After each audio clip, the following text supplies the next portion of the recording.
What's going on, everybody? It's your favorite girl, LaTishayulfo, coming straight out of sticky, sunny SoCal. You know the deal. Go ahead and smash that subscribe button if you haven't already. Thank you so much for tuning in. This is your first time.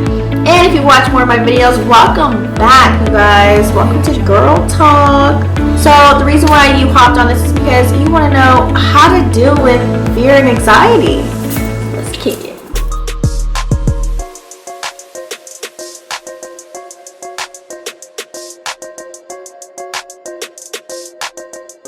So first of all, I want to actually get the definitions out there because a lot of people are kind of like, you know, making up their own acronym as to what fear could be. So I kind of want to like break that down first. So a lot of people always say fear equals false evidence appearing real. Now you might have heard that before. Now I want to let you know that there's two types of fear. We have unrealistic fear and then we have realistic fear. So let's break down realistic fear, okay? Realistic fear, I don't want you to be afraid of that. A lot of people, when they first hear the word fear, they think, oh my God, run for the hills, right? No. Realistic fear is kind of like when there is a threat, okay? And it's all about your reaction to that threat. And then once you realize that there is the threat,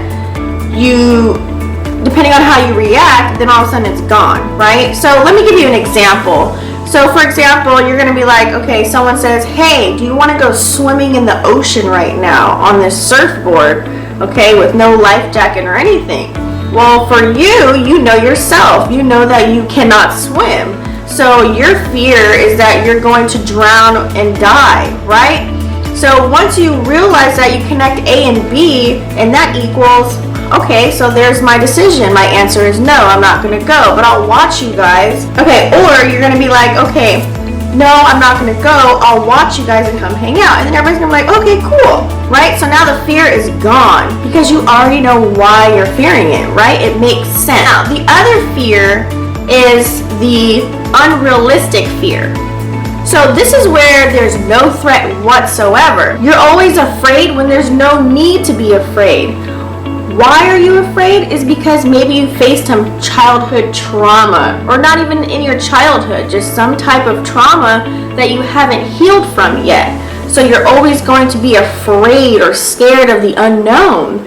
That's what builds up fear, which then leads to anxiety, right? So what we all need to do when that happens is you have to really discipline yourself to kind of clean out your emotional and spiritual closet, I like to say. So basically what that stems from is a lot of trauma is built up in your subconscious. So let me remind you guys, 90% of our day we're moving and jiving based off of our subconscious.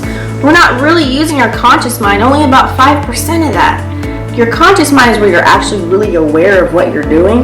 Subconscious is kind of like your muscle memory. You remember how to drive your car to get to work, right? You remember how to brush your teeth every morning you wake up. You kind of do things without thinking.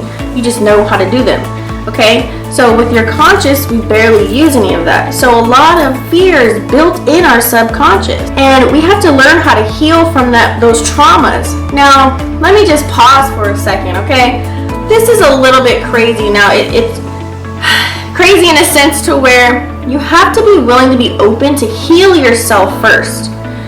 You have to be able to relive, accept, and let it go. I know that sounds way easier. I mean, who wants to relive situations where it was just so traumatizing for you? But you have to be able to heal from those. You have to accept it and you have to deal with it. So just so that you're aware, fear is something, you know, not to frown upon. And you have to realize that when you hear the word fear or anxiety or stress, think of just as signals. That just makes you more aware of what you need to focus on to release. But when you get those signals of, oh, I'm stressed out about this, or oh, I fear this, or oh my God, this gives me anxiety. So what you want to do, what you really, really want to do, write this down. You don't want to run from it. You want to learn how to shift your energy on how to control it or how to resolve it per se. So what we're going to do is talk about the steps. I'm going to give you a few steps on how to overcome the stress and anxiety that you may be feeling. Now I want you to throw out all your prescription pills because you do not need any of that. I know many people, even if it's not prescription, it could be something that's from the drugstore, per se, like Sprouts or something. I've definitely used some healthy ways like called 5-HTP to help with anxiety that you can use while you're sleeping or while you're out and about for the day. They really work. I've learned to wean myself off of those. I didn't really need those $25 pills a pop, even though they did help. So a good friend did recommend that to me, and it actually did work for a while. But I had to learn how to heal from trauma so that I won't become dependent on that. And that's what I did, and now I'm feeling great. So I want to give you these tips. So let's go ahead and get started with number 1. I want to make sure that you understand that you need to get up and get out and explore the world. What I mean by that is get out of hermit mode, stop being in your box or in your bubble. You want to make sure that you're getting out and gaining experiences. When you get experiences, you gain memories. When you get those memories, it kind of helps trigger certain things that you may need to deal with in your life. And also, it's so that you're just unaware and you don't fear anything, because you can be like, oh, I tried that, oh, I done that, oh, I done that. So now fear is gone, because that made up fear is the unrealistic fear that you've been holding on to because it's due to the unknown. Let's say, for example, that's why I don't know how you guys feel about homeschooling. Like, I'm kind of on the fence about it, because when I do have kids, I don't want to have them not experience, what it feels like to be bullied or peer pressure, any of the stuff, or being around certain things and people, places, and things, and personalities. And what about when they do sports, when they're on teams with other people? They have to learn how to deal with real life, and I can't give them that by myself. But I do know why I'm on the other side of the fence of that is because I know that I can provide them a contained environment that's going to be healthy for them to grow up. So I'm kind of on the fence with that. Let me know in the comments down below how you guys feel about that, because you guys, I don't know if you're aware, but you pretty much become your environment. That's why a lot of people that live in poverty and they live in certain environments, they pretty much become that. And a lot of people discover, like, man, I don't want to become a statistics. I want to get out of the hood. Or have you ever heard those sayings, right? It's like they don't want to be their environment. They want to find a way to get out. You know what I'm saying? So it's kind of going towards that. Anything that you're not used to is going to be a little bit challenging. People get shunned all the time or called crazy for things that they don't even understand or they don't even care to know or experience. So that's why you got to get out and experience the world. A lot of people, make fun of others and shun them because your ideologies are outside of the norm.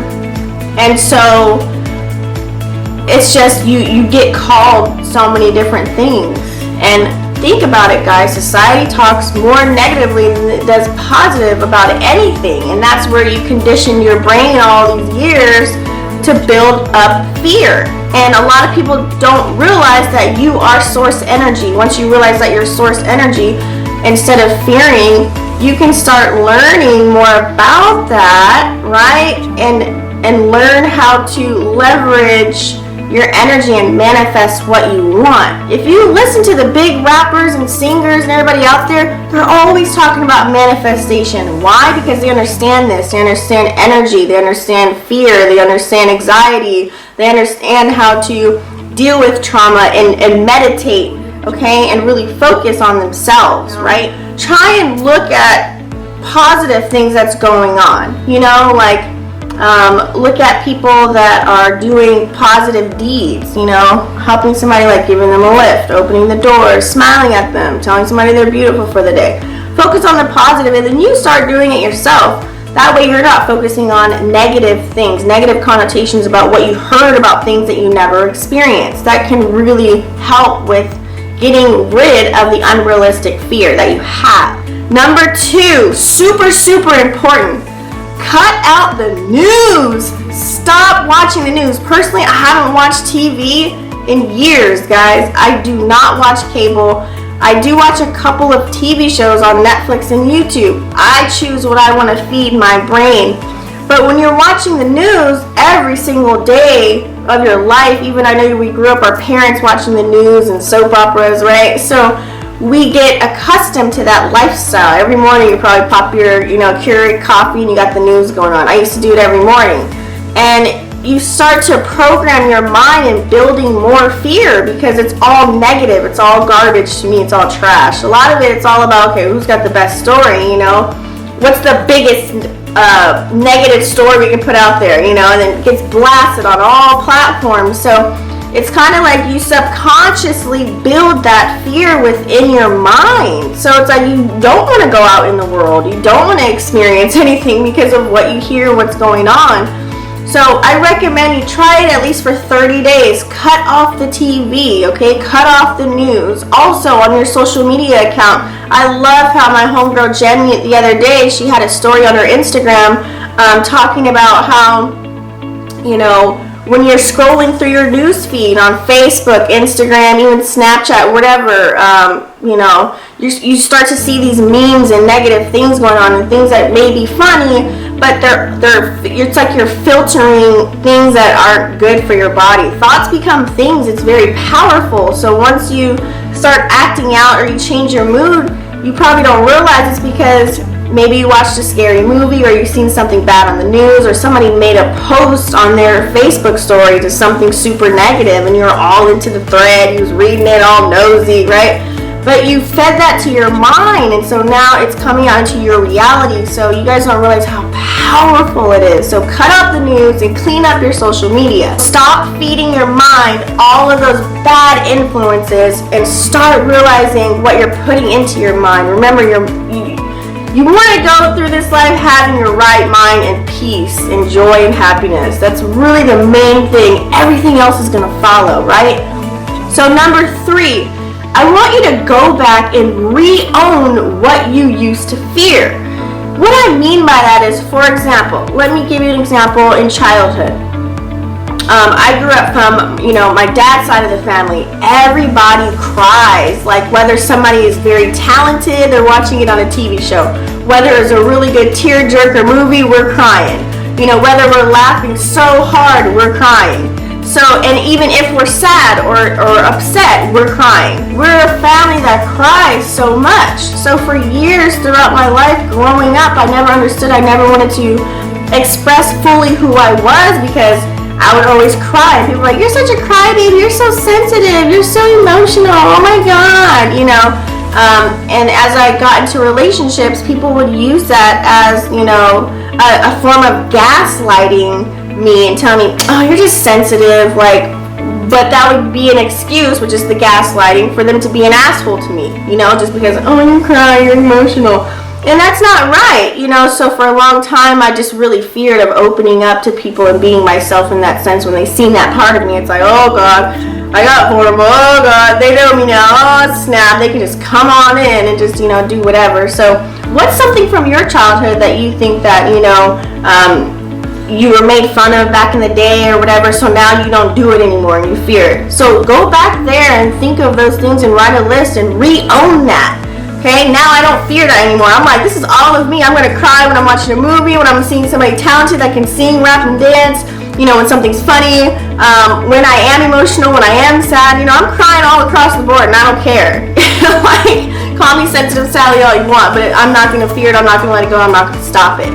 Okay, so yeah, comment down below if you guys, resonate with that. Number 4, I want you to start feeling at home with yourself and with your body and your mind. And the way that you do that, this will help reduce anxiety tremendously, because we walk around caring about what other people think. We walk around worrying about what they're saying about you. You're worried about how you look, not just for yourself. You're worried about other people's opinions. I don't see why you do, because they don't care about you. Are they paying your bills? Nah. And this all stems from resistance. We resist being our full selves. I love people when I see them, like, they have their own way of dressing. They have their own expression. They don't care. They're going to walk around with mismatched socks and wear tights with sneakers, or you know, men that wear nail polish, you know, like and they got the one earring hanging out. Like a lot of people, they have their own styles and they just don't care. They are who they are, but they get called weird and this and that because people are sheltered and they don't go out and experience life. Once you start to experience life, it's going to become common, like, oh yeah, that's normal, or that's normal, or that's, you know, you'll start to say those things. Or that's just the area where they live at. That's what they do. That's their culture. You know, start to go out and explore. That'll eliminate a lot of anxiety, a lot of fear, and then you can be yourself. You can learn to be you. So once you feel comfortable here, which is your home and your temple, and you meditate, meditating is kind of like, think of meditating as like cleaning your whole entire house and just organizing everything. So when you meditate, it's kind of like you're putting everything back on the shelves all nice and neat. Then everything starts to become really clear. For example, if you're wondering like, man, what's holding me back? Why am I procrastinating? You know, I'm not motivated to do this, or I know I should be doing it, or, you know, whatever it is, and you go and you meditate on it. Once you meditate, then you're like, okay, boom, all of a sudden your mind becomes clear and you get your gateway answer and something slides in, you get blessed with an idea or a suggestion or a light bulb comes on, you're just like, whoa, okay, cool, because you cleared your mind. You cleaned it out and you organized it, okay? You removed blockages. So you want to make sure that you are finding a way to find source, whether that's healing through music, meditation, whatever it is for you, drawing, something that's like where you don't have any other thoughts and you're just focused on silence. It's very, very hard, but you can discipline yourself and train yourself. So once you remove those blockages, you'll find your answers. And it really helps. It really, really helps. And everyone's always like, oh yeah, I'll do it tomorrow, I'll do it later. Like some people meditate 3 to 5 times a day. I always recommend if you are going to meditate and it's your first time, just a side note, meditate 3, 6, and 9.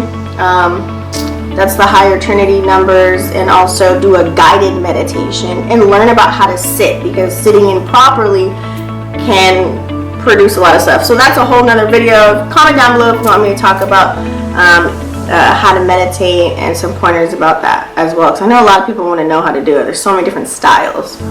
Alright, so once you guys learn how to deal with triggers and relive, you know, that those traumas in your life, you know, you'll stop being codependent on, this is where people come up with addictions, food addiction, sex, you know, alcohol, drugs, because you don't want to deal with that anxiety or that fear from that trauma that you went through, from whatever triggered you.